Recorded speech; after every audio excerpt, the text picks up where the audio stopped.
Britain is getting a preview of what some energy bills might be like after Brexit. And it's not popular. While negotiations on the UK's exit from the European Union have stalled, natural gas prices had the biggest summer rally in 3 years thanks to dwindling domestic supply and the planned shutdown of the country's biggest storage facility. Industrial-scale consumers paying millions of pounds for energy are seeking reassurance that Brexit won't make it worse, as the plunge in the pound has already boosted import costs. Things are bad enough that Ineos Group Holdings Plc, the UK's biggest closely held company, is considering making its own version of Britain's iconic Land Rover Defender car in Germany, where industrial power rates are 24% cheaper than in Britain.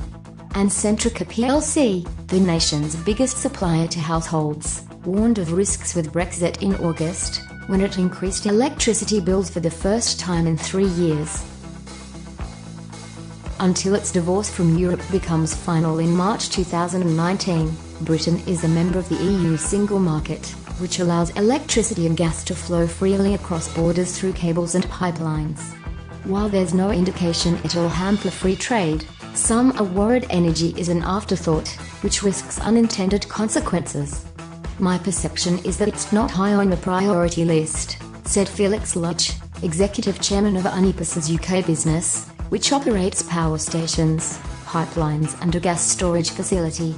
"You don't know at this point in time where it's leading." A Brexit strategy speech by Prime Minister Theresa May in Florence, Italy, on September the 22nd didn't mention energy at all. That's even as Britain's dependency on foreign gas is set to rise to almost 2/3 of consumption by 2025, from about half now, on dwindling North Sea output. The country is so heavily reliant on Norway, its biggest foreign supplier, that announcements of routine maintenance through the summer scared traders, with prompt prices jumping more than 20% in the third quarter. The Scandinavian nation, which met 38% of UK's demand last year, is still on track to export a record volume this year.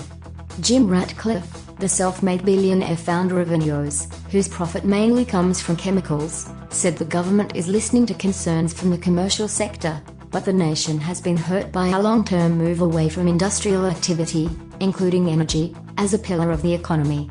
Manufacturing has slumped from 17% of the UK's gross domestic production in 1995 to 9.7% last year, according to the World Bank. "If you've got a business where energy is important, like chemicals, you're always going to go to Germany before you go to the UK," said Ratcliffe, who will invest about £600 million $796 million in developing the new car.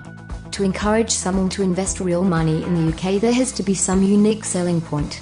Britain's wholesale power premium over costs on the continent is partly because coal stations have closed at a faster pace than across the Channel after a floor price on carbon emissions was introduced in 2013. The planned loss of Centrica's rough gas store means prices may rise further because the country will need to compete with other importers, from France to Japan, for liquefied natural gas cargoes. Last winter, a worldwide cold snap combined with unexpected supply hiccups caused prices to jump. Britain didn't need to bid against other nations, because they had sufficient gas in storage to complement pipeline imports, but if they had, they would have paid dearly. In 1 week of January, UK prices would have had to be 50% higher to attract liquefied natural gas cargoes away from Asia, according to pricing data from World Gas Intelligence. While many of the biggest energy users are concerned about what Brexit will bring, the fact that UK has already developed into an LNG hub will help secure supplies in the future, said Jeremy Nicholson, the director of the energy-intensive users group. "It's not like we've been sitting on North Sea production twiddling our thumbs," he said. And some gas will still be extracted from the Rough facility this winter, though it will probably flow at a slower rate than normal, because the pressure is lower.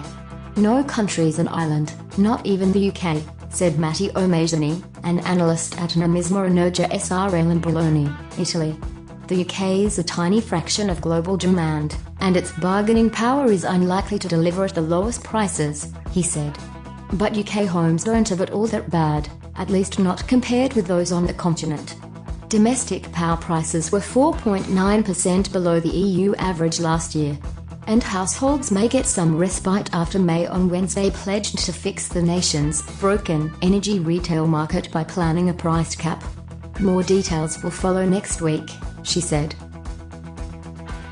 The UK's future relationship with the EU will be subject to the negotiations, but our priority is maintaining affordable, clean and secure energy supplies for businesses and households, the Department for Business, Energy and Industrial Strategy said. But there's a risk that a potential cut in power trading will lead to higher prices because of different regulatory regimes in Britain and the EU, said Wolfram Vogel, Director Public and Regulatory Affairs of EPEX Spots, an electricity exchange in Paris that covers markets from Switzerland to the UK. Anders Trond Sørensen, Vice President for UK Government and Regulatory Affairs at Statoil ASA, the Norwegian energy company, says he's afraid that energy will become a residual issue in Brexit negotiations and any policy changes may also add to costs.